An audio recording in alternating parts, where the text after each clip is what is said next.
Hello guys, welcome to my channel The Idea Machine. Today we're going to talk about marketing basics, chapter 2.3, partnerships, private and public limited companies. Before we start with our video, do remember that content is king, as said by the great Bill Gates. As a quick overview, today we are going to go over business entities such as partnerships, private and public limited companies, and some of their pros and cons with examples in mind. Partnerships. Essentially, partnerships is a venture that two companies take together whenever they're trying to overcome limitations of being a sole trader. The example that we're going to go over would be Red Bull and GoPro.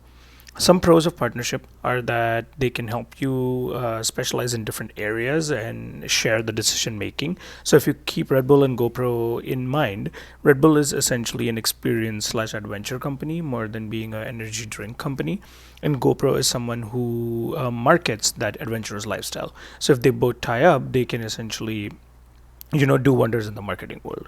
Capital responsibilities and losses will be shared between partners. So when two companies come together and kind of market their product together, not only do they share the investment, but also they share the loss, which minimizes a lot of the losses at that point, and greater privacy and fewer legal formalities compared to corporations, because corporations are big.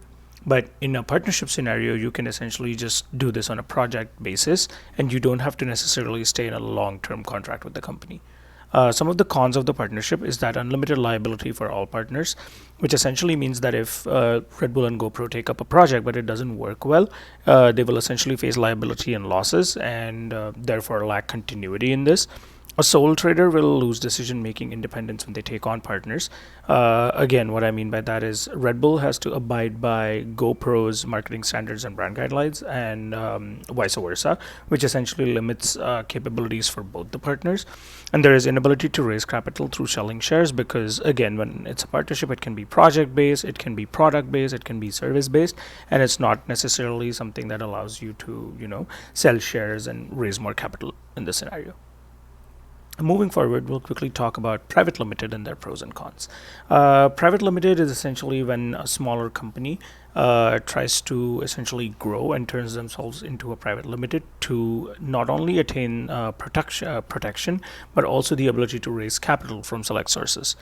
In this private limited slide, we are going to talk about Flipkart as the example. So some pros of private limited is that it's beneficial for all of the shareholders as it's limited liability and a separate legal identity. What I mean is that when Flipkart would have gone public, people would have invested in Flipkart, and while they have invested a very small percentage of their part, they can still enjoy the benefits of Flipkart does well. The companies is established for the longer run because when you go private, you are not only setting yourself up for success, but you're also raising capital and you're making sure you can stay relevant in the longer run. And capital raising is much easier via share sales. So the private limited companies can sell their shares to family, friends, and employees. It's a limited number of people who you can sell your shares to, but you can still sell them, which allows you to raise substantial capital for the company's growth. What are some of the cons of a private limited company? Establishing a private limited involves legal formalities. So, let's say when Flipkart became a private company, I'm sure they must have had to go through a lot of legal paperwork and legal assistance. Share selling can be challenging as they do not sell to general public. Private companies cannot sell their shares to general public like public limited, which we're going to go over in the next slide. End of year accounts are submitted to government and are publicly accessible, which reduces financial privacy. What I mean by that is every private company has their financial statements available on Google on the wide internet, and this allows people to go access their financial records and thus basically reduces their financial privacy. For example, if they're going through a loss or a certain rough period, everyone will know about it via these reports. Last on the list is public limiteds. Public limiteds are much larger sector companies, and essentially they have substantial access to funds, and it allows them to expand pretty well and on a national slash international level. They basically, what happens is that a private company can decide to turn public to access more capital and growth opportunities, but being a public limited company is not as easy as it sounds. In this example, we are going to go through State Bank of India as our key public limited company. So some pros of being public are that shareholders can benefit from limited liability.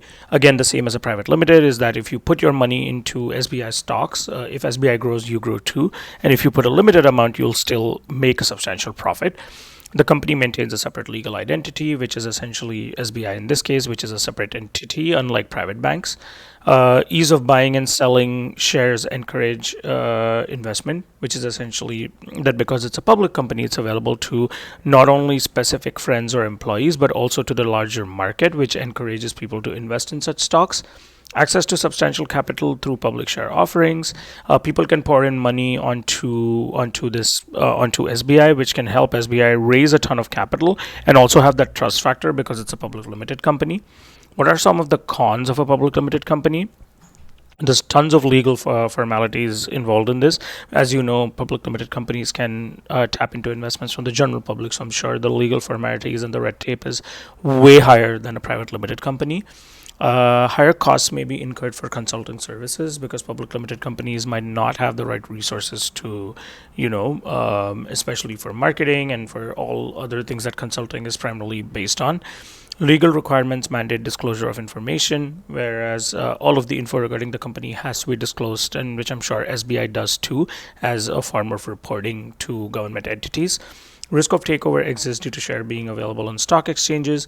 So let's say if someone tomorrow decides to just own SBI or take it over from the board members, and if they buy a huge stock or a huge share in the company, then the risk of takeover exists, and that directors may prioritize short-term objectives for major investors. So let's say a big player, for example, any big businessman comes and invests their money into SBI, and they have a goal of returning or wanting their money back in 10 months or a year, then directors may prioritize that over general people who are investing, just their money or their livelihood to gain more money from a public limited.